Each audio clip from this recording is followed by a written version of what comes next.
Keymo Homefriends podcast. We back at it again. Why was Princeton the school you choose to go after your career as far as being a neurosurgeon, a doctor? That's a really good question. I would say that for me personally, I think Princeton was always my dream school. I always knew I wanted to go there, but I think what really inspired me to go there was like the amount of money they're willing to give to like and scholarships they're willing to give to people to study at their school. I think that at the end of the day, when I applied to Princeton and when I heard back from financial aid, I was literally not paying like any money to go there, which I think was really good for me because I know a lot of people's main criticism about college is that you're spending 4 years maybe going into like $80,000 in debt and you're graduating with so much debt that maybe it's not even worth it. I hear a lot of people criticizing college, like the debt that you take on, the loans that you have to take out, you know, all the different financial deficits you might go through just getting a degree.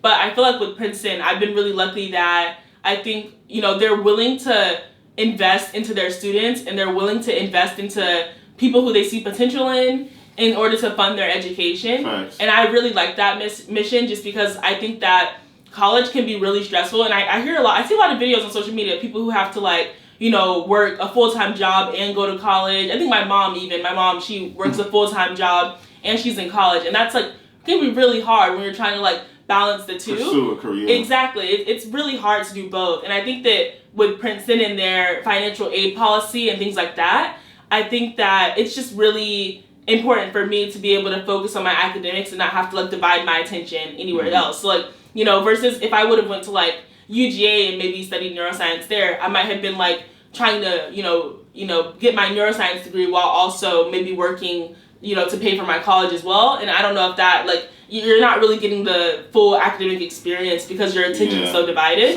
But I think, Princeton has a really good financial aid policy. If anyone's interested in going there, I think they just actually changed the policy a year or two back to where all families that make under like $100K get like really, really good financial aid. So it's definitely really, really like accessible if you're thinking like Princeton's a school, because I know a lot of my family members, like when I got into Princeton, they came up to me and they're like, oh, like, how are you going to afford Princeton, or how are you going to go to Princeton? If you're worried about affording, you know, an Ivy League school, I want to say, like, don't let that scare you from not applying. These schools really, really will invest into you if they see potential. So how much is Princeton a year for most students? I think, if I'm not mistaken, I want to say Princeton is $80,000 a year. Yeah, about roughly $80,000 to $100,000 a year. Exactly, roughly $80,000 to $100,000. So that's like a crazy, like that's a lot amount. of money. That's a lot of money. If you're like a traditional student and you're just taking 4 years to, and then you have to pay that back, so you already start behind the 8 ball. Exactly. Okay, and what I want to actually talk about, far as you're going to school to be a doctor, when you first became a freshman, I want you to explain to some of these kids, why did you pick the hardest classes first?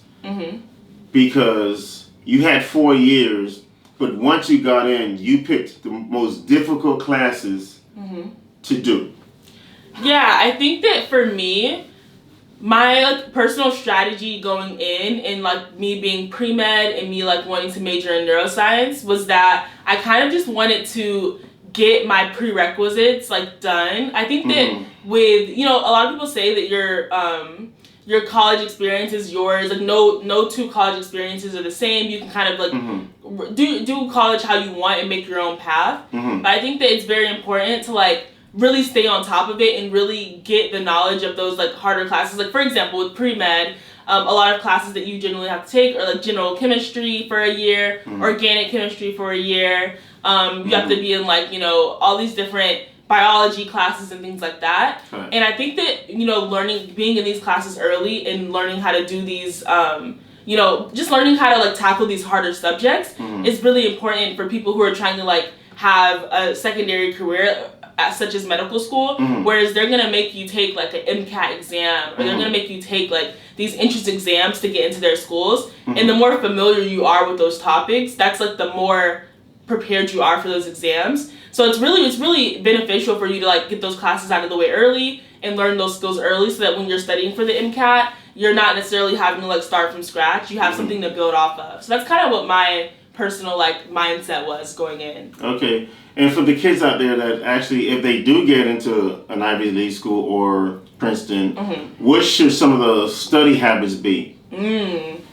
That's a really good one. I think study habits, that's a hard answer, like a hard question to answer, just because a lot of people do it really differently. Okay. In my experience, I think that the most common way that people study in high school was kind of maybe just reading the textbook, taking handwritten notes, maybe creating flashcards. I think those are a lot of common like high school methods, and those kind of still work in college, but I think they really only work to a certain extent, in my opinion. I think that in college, there's so much that you're learning, and there's so much material that you have to remember that maybe you don't have time to read the textbook word for word, or maybe you don't have time to take handwritten notes one for word. What I would focus on more is active recall. I think that if you are constantly testing yourself on the material, and you're constantly like asking yourself questions that may be asked on the exams, that's way better than just like passively,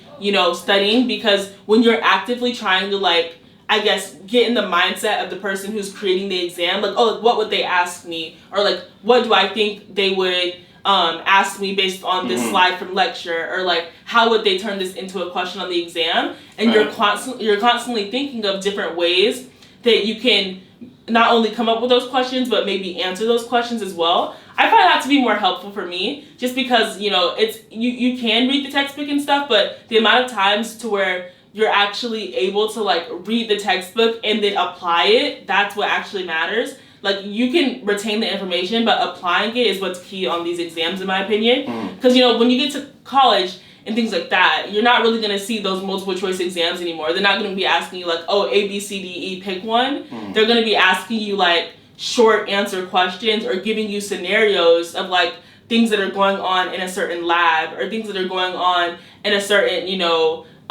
just anything that can kind of maybe trip you up to where you're like, oh, I hadn't thought about this before. Like, they're going to make you apply what you've learned rather than just regurgitate like different facts and things like that. You're gonna have to be able to take the facts that you've learned and apply it to different things you've never seen before. So that's my personal study habit. Kids, take advantage of this video. Learn, learn, learn.